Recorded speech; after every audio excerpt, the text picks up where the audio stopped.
En este segundo bloque hablaremos sobre el estancamiento que sufre la economía argentina desde hace más de una década, donde el comercio exterior fue la variable de ajuste. ¿Qué agenda le espera al próximo gobierno? Invitamos al economista Pablo Lavigne y al gerente general de la Cámara de Importadores, Fernando Fursi, a debatir estos temas con Emiliano Gali. Los recibimos con un fuerte aplauso. ¿Cómo andan? ¿Bien?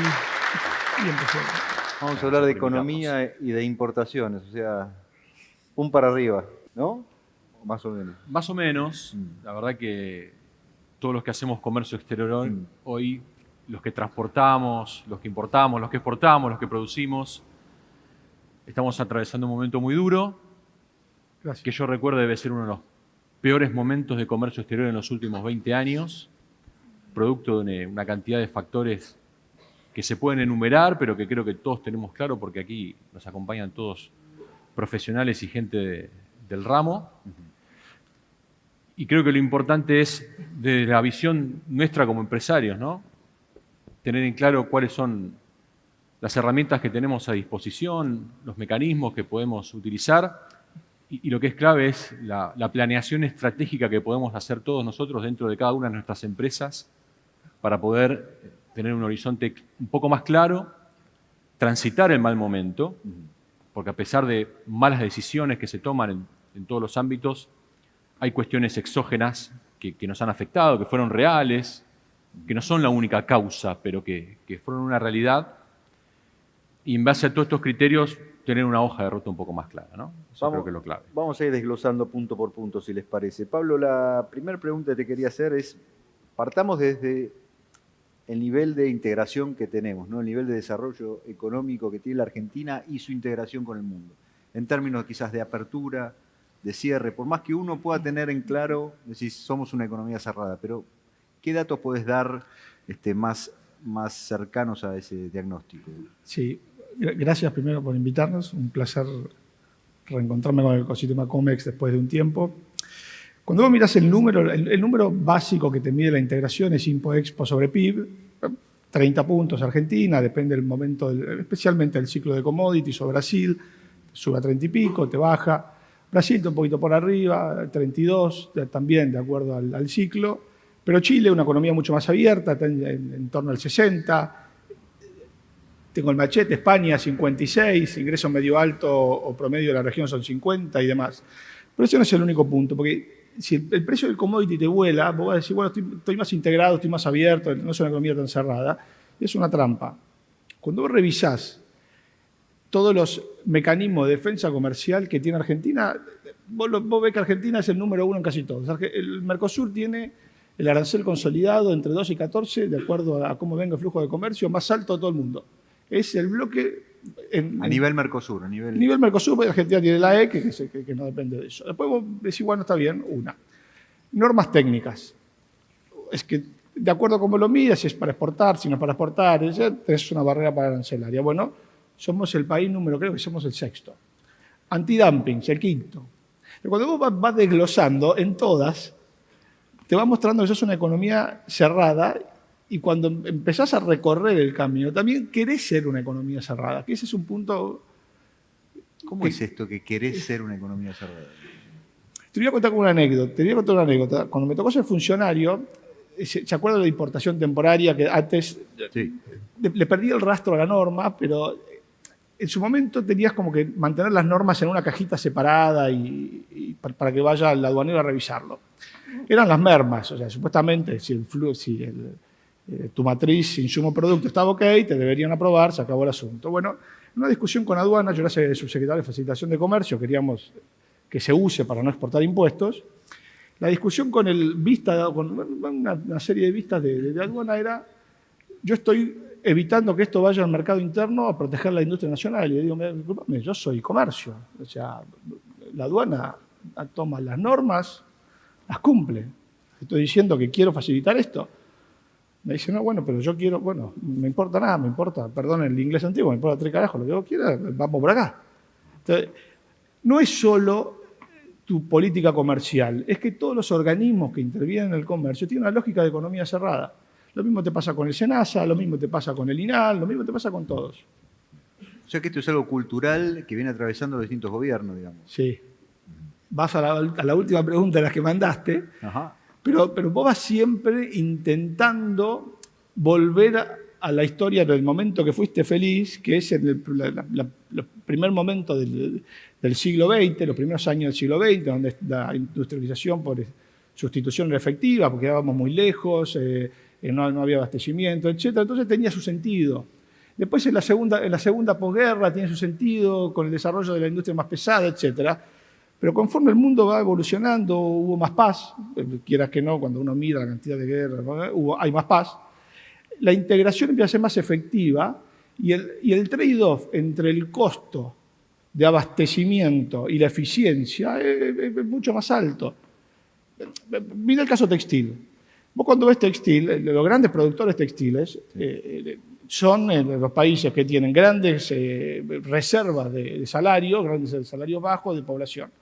Hoy el mundo textil está pasando, cuando vos mirás la cadena, Estados Unidos empezó siendo productor de insumos textiles, Inglaterra empezó desarrollándose con eso, pasa a Estados Unidos pasa a Japón, de Japón pasa a los Tigres, de los Tigres pasa a China, de China pasa de los costeros al centro, después pasa a Vietnam y ahora está pasando a África, Lesoto, Bangladesh en Asia, pero está Lesoto, un reino pequeño en el corazón de Sudáfrica que no tiene salida a nada, está produciendo textiles que se exportan en todo lado del mundo. Entonces, ¿por qué es eso?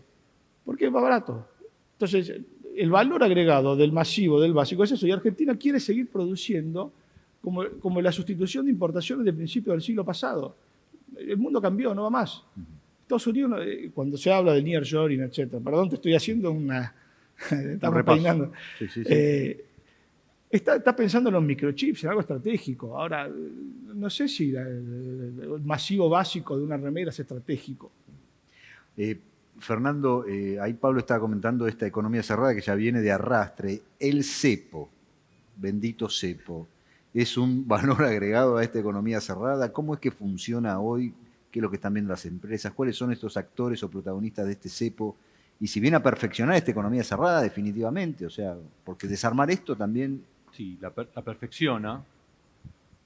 Si tuviéramos que considerar cuál sería hoy la madre de todos los problemas inmediatos y urgentes que tiene el comercio exterior, es el problema cambiario.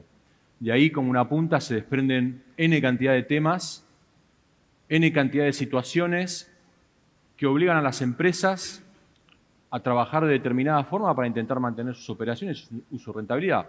Por ejemplo, una discusión eterna que yo tengo es: la importación quiere adelantar importaciones. Por supuesto, es un negocio financiero en definitiva, y si vos como privado tenés la oportunidad de mejorar tu rentabilidad, vas a intentar ir por ese camino. O sea, está producido por un contexto que es totalmente ajeno al empresario.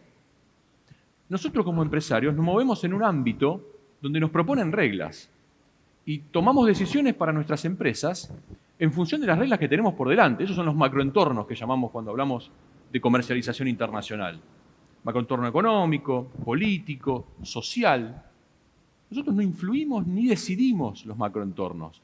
Tomamos decisiones alrededor de eso. Por lo tanto, el problema cambiario es extremadamente grande para todos nosotros. Y de ahí se desprenden una cantidad de ineficiencias y situaciones que probablemente sean una de las grandes responsables que nos hayan llevado a la situación de hoy. No quiero ni hablar de los fletes, por ejemplo, no quiero hablar de la cantidad de normas técnicas y cuestiones que mencionaba recién Pablo, que nos pasan todos los días, todo el tiempo en nuestras empresas, lleno de imprevisibilidad. Hoy tenés que hacer un trámite de norma técnica, no sabés cuándo va a estar autorizado. Una excepción. Peor.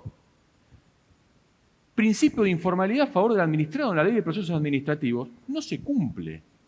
Porque si mi apellido se escribe con C y de repente lo escribo por error con S, me rechazan todo el trámite y tengo que empezar todo el circuito de cero. Cuando en realidad quizá una simple subsanación resuelva el problema. Y hablábamos con Pablo hace un rato, antes de subir al estrado, hay una urgente necesidad de pensar el comercio exterior de manera integrada en toda la cadena de valor. Se necesita una mente que piense todo, que piense desde la carga hasta el más mínimo detalle que forma parte de la cadena de valor. Los transportistas, los agentes de carga, los despachantes de aduana, los depósitos fiscales, la zona franca, todo lo que forma parte de este mundo del comercio exterior, que estoy seguro que es uno de los grandes empleadores de la Argentina, hay que revisarlo todo completo. Diseñarlo todo completo con una lógica muy simple, sentido común. No hace falta ser brillante, tener estudios en el exterior, simplemente con sentido común. Y para eso hay que definir qué industrias queremos, qué matriz productiva necesitamos. O sea, el comercio exterior claramente se va a desprender de la dirección económica que tengamos que tomar. Esa es la realidad. Decía Fernando, Pablo, que bueno, la brecha es quizás la madre de este gran cepo que perfecciona una economía cerrada, obviamente hasta incluso en la propia aduana, que es la que lidera, opinión personal, pero la que lidera esta estrategia, esta política de cierre del comercio exterior. Reconocieron incluso que la brecha es la que estimula la sobrefacturación en importaciones. Y si el cambio es el tipo, es el problema. Pregunta como economista, digamos, y una pregunta más de actualidad. ¿Una dolarización lo resuelve? ¿No lo resuelve? ¿Un sinceramiento del tipo de cambio blue al oficial lo resuelve? ¿Qué es lo que lo resuelve? Te respondo en partes. Primero, un detalle del cepo. El cepo, cuando me fui a la gestión empecé a volver a la actividad privada. Mis clientes me preguntaban, más o menos cómo veo. Yo intento juntar la macroeconomía con el comercio. Yo decía, bueno, ya te va a llegar, quédate tranquilo porque el cepo es como la boa. La boa, no sé si ven los documentales, que le va sacando el oxígeno. Te va sacando el oxígeno, porque el gran problema que tiene es que vos sabés dónde empieza, pero nunca dónde vas a ver dónde termina. Termina totalmente comprimido. El problema de vuelta es el precio. Si vos a 250, ¿quién vende acá en el auditorio? Nadie me va a levantar la mano, absolutamente nadie. A 250 nadie vende. El problema es ese, no es tan complejo. Si vos querés defender una paridad, que es la lógica de impulsar en un año electoral salarios en dólares un poquito más altos, vos lo que necesitas es atraso cambiario y restricción comercial. Restricción comercial porque no tenés reservas para bancar tu atraso cambiario, y atraso cambiario porque eso te hace que mientras dura el salario parece un poco más alto. Ahora, una dolarización tiene problemas porque, en primer lugar, no tenés dólares, entonces es difícil. Tenés que hacer una ingeniería muy compleja para que suceda. Pero el mundo ya lo ha resuelto. En los 90 Brasil tuvo hiperinflación, México tuvo hiperinflación, Perú tuvo hiperinflación, y hoy defienden su paridad, la gente ahorra en la moneda del país. No es tanto el problema. Argentina tiene un problema de generación de dólares, no hay un problema de restricción externa tal cual. Argentina tiene un problema de retención de dólares, de mala asociación de políticas, de falta de confianza, de reglas poco claras, etc. Mirá, este gobierno en 2021, solo por precio de la soja, nivel récord histórico en 2021, tuvo 8.500 millones de dólares más en el 2021. Soja 2022, 4.500 millones de dólares más. Hay que hacer la cuenta. DEX, porque el FMI a todos los países por el COVID le dio más o menos 4.500 millones de dólares más. Después, nuevo acuerdo, 4.500. Son más o menos 22.000 millones de dólares. Se fueron. ¿Por qué se fueron? Porque al defender la paridad se te terminan escurriendo, porque a 220 todos quieren comprar. Hoy el mejor negocio en Argentina es intentar comprar dólar a 200. Entonces, lo que sea del flete, iba a pasar. Iba a pasar. ¿Por qué iba a pasar? Porque a 200 todos compramos, 250 todos compramos. Y hay un punto en la dolarización que no es menor, que si sucede un evento disruptivo en la economía mundial y los capitales se dan vuelta y vuelven a los países, etc., eso en general es bastante recesivo en todas las economías, y una dolarización pasaría como después de la crisis del tequila, donde vos te apreciarías de forma nominal cuando todos tus países están depreciando. Entonces, el tipo de cambio real, al salir la moneda, tendería a apreciarse y sería mucho más recesivo estar dolarizado ante eventos complejos a nivel mundial. Ahí la devaluación en los países te funciona como una especie de amortiguador del ciclo. Atenúa que no pierdas tanto. O sea, se da como por efecto natural la sustitución. Fer, ¿cómo graficarías vos el impacto, la afectación, tanto en empresas, a nivel empresas, como a nivel consumidores, ¿no? Porque tenemos que traducir esto, que si bien acá todos están al tanto, súper al tanto de lo que es el cepo, lo que significa tramitar una CIRA, darle seguimiento, que no se caiga, que no la anulen, pero al consumidor o a la empresa que consume quizás insumos, ¿cómo es el día a día? Nos ponemos a hablar entre todos, probablemente tengamos un mar de lágrimas aquí dentro. Es muy difícil llevar adelante un comercio exterior eficiente en términos de costo. Todas las restricciones que hoy existen al comercio se chocan de narices con la eficiencia en la cadena de valor. Tener un buen flete, llegar la mercadería a tiempo, ponerla en producción. Hay N cantidad de situaciones que hacen que seamos muy ineficientes también al momento de comprar, abastecernos, producir, sin olvidar que el último eslabón de la cadena somos todos nosotros, los que estamos acá adentro, que después vamos al supermercado o cualquier lado a consumir lo que tengamos que consumir y vale más caro. Toda esa ineficiencia indefectiblemente se termina trasladando a costo. Es muy difícil que un empresario pueda absorber todas las ineficiencias de la cadena de valor. Diría que es prácticamente imposible. Hay márgenes, hay porcentajes, pero hoy por hoy te diría que es casi imposible. Entonces todo lo terminas trasladando. Si a eso le sumás una demanda existente, cuyo sostenimiento ya se empieza a ver caer, o sea, ya empezamos a tener ciertos coletazos recesivos. Al menos los venimos notando nosotros en el ritmo de las importaciones de nuestras empresas, más allá de las autorizaciones de la CIRA, lo digo desde el punto de vista de la actividad económica. Toda la gente quiere gastarse los pesos que tiene en todo lo que pueda. Por lo tanto, vos también como empresario tenés el desafío de andar tamizando qué parte de tu demanda es real y qué parte de tu demanda es ficticia producto de la atracción de la propia coyuntura macroeconómica que no te deja ver un poco por ahí la realidad de tu negocio. Entonces, los costos suben, la gente continúa consumiendo medianamente y terminás cayendo en una especie de trampa, donde mismo en la planificación estratégica de tu empresa, por eso inicié la charla con esto, porque en la micro lo vemos, hay una falencia de intentar bajar todo esto a la micro, la empresa, y más si sos una pyme, es engañoso. Pero el que se ve perjudicado al final de la cadena siempre es el consumidor. Es el que va a pagar más y el que va a tener menos opciones de elegir también. Pablo, esta situación en términos de control del comercio, ¿no?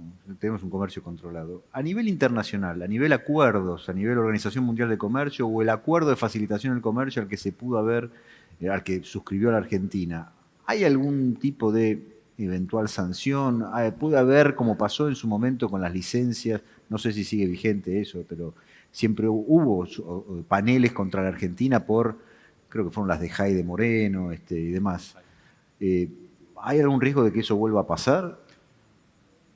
Yo creo que estamos como cerca del punto de inflexión y todo iría para que el gobierno que ingresa. Además, Argentina es un país con la cantidad de gente lo suficientemente grande como para que su escala no alcance para ser eficiente.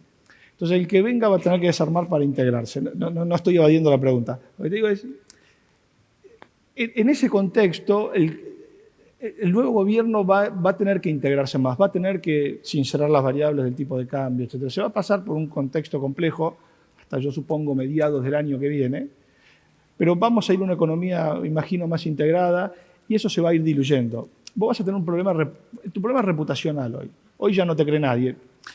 Se ve más claro con el caso de la deuda. Cuando vos mirás los países, la asociación de países, no van yendo gobierno tras gobierno, sucediéndose, planteando la veracidad de lo que hizo el anterior. Sino que los compromisos se cumplen y se acabó. O sea, salvo un caso muy extremo, como no fue lo que pasó detrás. Entonces, ¿qué le va a pasar para que a Argentina le vuelvan a prestar los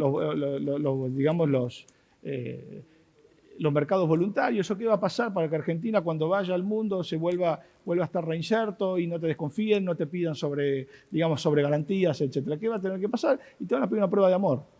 Vas a tener que sobreactuar. Entonces, el que venga va a tener que desarmar el sistema de CIRAS, el sistema de comercio administrado, se va a tener que desarmar, va a tener que ir a algo más razonable, porque el mundo te va a pedir una prueba de amor. Y la prueba de amor va a ser esa. Ahora, esto ya pasó en el pasado, ¿no?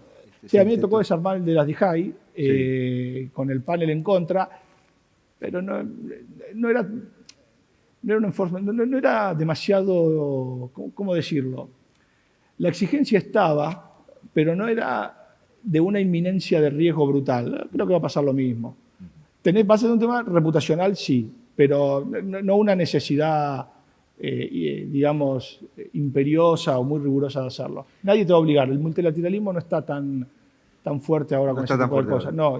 Una pregunta para los dos. Estábamos siguiendo la evolución del cepo, de las importaciones y demás, y todos estaban viendo cómo le iba al ministro de Economía en términos de el swap o adelanto de los préstamos con el fondo, o a ver si el nuevo Banco de Desarrollo de los BRICS lograba algún tipo de financiamiento de las exportaciones que venían a la Argentina y demás. ¿Tenés alguna opinión al respecto, Fernando? ¿O es que estamos depositando quizás la fe siempre en los mismos lugares y las soluciones vienen por otro lado? Yo creo que las soluciones van a venir por otro lado. Argentina es un generador nato de dólares. No nos falta generación de dólares. Hay un tema de asignación de gasto de los dólares que es sumamente ineficiente. Nuestro país produce todos los dólares que necesitamos con el potencial adicional. O sea, a la Argentina le espera un futuro venturoso, especialmente a partir del año 25, con una serie de drivers económicos, litio, minería, energía, etcétera, y no olvidarse de los servicios, porque nosotros, cuando hablamos de producción, pensamos siempre en una máquina que genera un producto al final de la línea, y en realidad hoy los servicios te generan un nivel de valor agregado enorme, altísimo. Y encima te mejora socialmente porque obliga a las personas a educarse, a capacitarse. Entonces, hasta te eleva la calidad social del país. Por lo tanto, dólares creo que generamos, y un montón. El problema está en cómo los gastamos. Sí, vamos con el optimismo un poquito. ¿Qué hacemos con esos dólares? Claro, vamos con optimismo, por favor. Dos puntos. Pero ya pasó. A ver, tuvimos también, todo pasó. Pero todo también se repiten los errores, ¿no? De alguna manera no sé qué es el fondo anticíclico que hace Chile para evitar la fluctuación del precio del cobre. Tenés un mal diagnóstico. Entonces, si vos ves al comercio con una visión mercantilista del siglo XV, XVI, donde vos tenés que acumular y estás perdido. La verdad que la integración es buena porque te permite competir, te da tecnología, te da insumos, y para exportar tenés que importar. Tenemos que entender eso. Y no es menor esto de la integración. Yo cuando entré al gobierno como funcionario, queríamos que haya más exportación de pymes, etc. Queríamos exporta simple, detractados por algunos, pero por algunos no tanto. Y hablando con un productor de zapatos, este tipo de zapatos es bastante demandado en el mundo por el cuero argentino. Entonces, cuando vos vas, los brasileños cuando vienen a las reuniones se quieren comprar este tipo de zapatos, se exportan a Japón zapatos de tango, también cuero argentino. Tiene como una buena marca. Entonces, ¿por qué no exportan más? El zapatero me dijo, mira, cada vez que voy a ver al de Chile, economía abierta, 6 puntos de arancel, compiten con todo el mundo, pero los zapatos argentinos se vendían muy bien. El tipo le pregunta va al zapatero a vender con su canasta de ventas, qué sé yo, y le pregunta el dueño del local, bueno, esta vez, ¿cuánto tiempo vas a estar en góndola? ¿Cuánto tiempo vas a estar? ¿1 año, 2 años? ¿Cuándo el tipo de cambio real de vuelta te va a impedir que exportes? Necesitamos estabilidad. La gran misión del gobierno que viene es evitar que la crisis te explote en 4 años o dejarle una bomba a punto de explotar el que viene. Necesitas estabilidad. O sea, 10 años de estabilidad. ¿Se decreta la estabilidad? No se decreta, pero hay que pasar por algunas cosas que no son tan agradables. Necesitas equilibrio fiscal, fundamental, porque el Estado es una máquina. Hay un detalle. El Estado argentino está desacoplado del sector privado. Cuando uno mira los sectores que nombró Fernando, más otros, esos sectores se financian al 8%, 7, 6 en dólares. El Estado argentino se financia al 50% en dólares. Al 50%. Al 50%. Cuando vos mirás la TIR de un bono global, te da de 50 a 40 de acuerdo más o menos como te quede. Pero el sector privado exportador, el sector privado que Neuquén, Jujuy, que viene después de Gerardo, etcétera, que se están moviendo muy bien, se financia el 8% del sector privado. O sea, está desacoplado. El gran problema que tenés es que la macro te embarra todo el camino, entonces es muy difícil salir. ¿Por qué? Porque te deja 2.25 clavado del dólar y es imposible exportar a 2.25, etcétera. Pero necesitas estabilidad. A lo que tiene que apuntar el próximo gobierno es a 10 años de estabilidad, no a ser Roosevelt. Ok. Fer, volviendo al tema de el día a día de las empresas, ¿estás viendo o se está observando algún incremento exponencial o no de los costos logísticos asociados a las demoras, a estas trabas? Porque esto no dejan de ser átomos que se mueven y quedan frenados en algún lugar. Sí, los costos iniciales surgen de las ineficiencias, de la imposibilidad de hacer una planificación logística, por ejemplo, adecuada, teniendo que estoquear en depósitos fiscales o en zona franca, o teniendo que especular el embarque en el exterior, en origen, con la autorización de una licencia. Todo eso es muy difícil ponerlo en términos monetarios, porque cada compañía tiene su propia ecuación económica en todo esto y es como muy complejo tener un denominador común. Nosotros desde la Cámara, que tenemos la posibilidad de compartir buenas prácticas y sacar factor común de lo que vemos en más de 1.300 compañías que agrupamos, es que todas estas ineficiencias están generando enormes costos.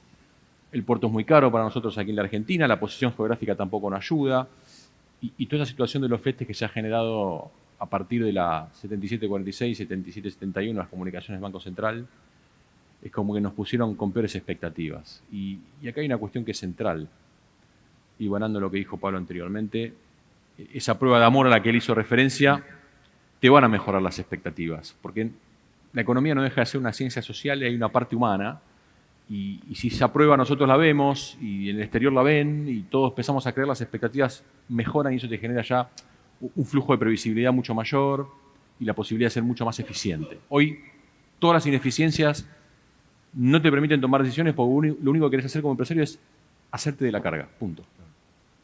Después vemos. Hay preguntas que están llegando, pero están en línea con lo que venimos hablando. Quizás para los dos, una es si hay alguna forma de evitar la especulación cambiaria en el comercio exterior.